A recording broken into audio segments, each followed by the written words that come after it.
Ever found yourself lost in the romance section, wondering what on earth dark romance even is? You see it everywhere on BookTok and BookTube, but what makes it so different from the traditional romance novels we all know and love? Well, today we're diving deep into the shadows and the sunlight to unpack the key differences between dark romance and traditional romance. Let's get started. First up, let's talk about the heart of any story, the themes. Traditional romance is often built on a foundation of optimism and hope. Think of it as a warm, cozy blanket. The core themes revolve around mutual respect, emotional connection, and the journey of two people finding love against maybe some light external obstacles. It's about the slow burn, the first kiss, the heartwarming confession. The conflicts are usually things like a misunderstanding, a disapproving family, or a long-distance challenge. The ultimate goal is to see two people build a healthy, loving relationship together. It's the feel-good genre, leaving you with a sense of warmth and a smile on your face. Now let's switch gears and step into the world of dark romance. This subgenre is not for the faint of heart, and that's putting it mildly. The themes here are intense, and they often explore the darker side of human nature and love.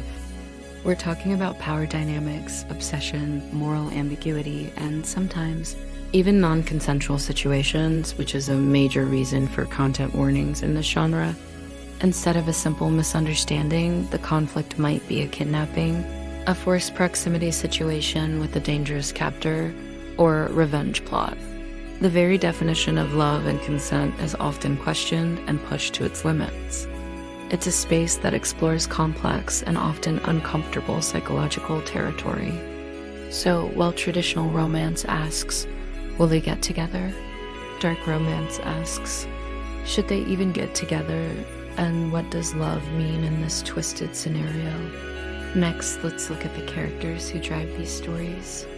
In traditional romance, our heroes and heroines are typically relatable, fundamentally good people. The hero might be a charming CEO, a kind-hearted doctor, or a grumpy but lovable small-town baker. The heroine is often intelligent, kind, and looking for her equal partner. They might have flaws, of course. To make them human, maybe they're a bit stubborn or shy, but their moral compass is generally pointing in the right direction. They are characters you probably want to be friends with in real life. You root for them because you genuinely believe they deserve happiness together. In dark romance, well, the characters are a whole different story. The hero is often an anti-hero, or sometimes an outright villain. He might be a mafia boss, a stalker, an assassin, or someone with a deeply traumatic past that has twisted his view of the world and relationships. He isn't charming in the conventional sense. He's dangerous, possessive, and morally gray at best. The heroine is often put in a situation where she has to be a survivor. She might be a captive who develops a complex bond with her captor, or she might have a dark side of her own that is drawn to the hero's intensity. These characters aren't necessarily good people. They are deeply flawed, often broken, and their actions can be highly questionable. You don't read dark romance to find a role model. You read it to explore the psychology of these complex and often toxic character dynamics. The appeal lies in their raw, untamed nature and the exploration of their psyches. This brings us to the endings, and this is a crucial distinction. A core promise of the romance genre as a whole is the happily ever after, or HEA, or at least a happy for now, HFN. Traditional romance almost always delivers this. After overcoming their obstacles, the couple ends up together in a stable, loving relationship. The ending is satisfying and emotionally fulfilling, tying up all the loose ends in a neat, happy bow. You close the book feeling content and assured of their future happiness. Dark romance also, believe it or not, usually has an HEA or HFN, but what that happy looks like is vastly different. The journey to get there is filled with turmoil, pain, and questionable choices. The happily ever after in a dark romance might mean the heroine choosing to stay with her former captor because she has found a side of herself that thrives in that intense world. Their happiness is not conventional.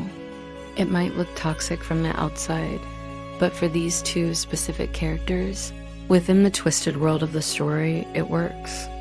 The ending isn't about achieving a picture-perfect, healthy relationship by society's standards. It's about these two deeply flawed individuals finding a unique, albeit dark, version of happiness together. Some readers find this incredibly compelling, while for others, it's a definite deal breaker. So let's talk about the emotional intensity. This is where the two genres really diverge in experience for the reader. Reading a traditional romance is like sipping a warm, comforting cup of tea. It's meant to be an enjoyable, low-stress experience. The emotional journey is a gentle roller coaster of sweet moments, mild angst, and a triumphant, happy conclusion. You might shed a happy tear, you'll definitely smile, and you'll feel that lovely flutter of new love. Reading a dark romance is like strapping yourself into a high-speed, unpredictable roller coaster in the middle of a thunderstorm. The emotional intensity is dialed up to 100. It's designed to make you uncomfortable, to challenge your own moral boundaries, and to provoke a strong reaction. You'll feel fear, anger, suspense, and yes, moments of intense passion. It's a full-body emotional experience. The appeal isn't comfort, it's catharsis. It allows readers to explore dark fantasies and fears from the safety of a book.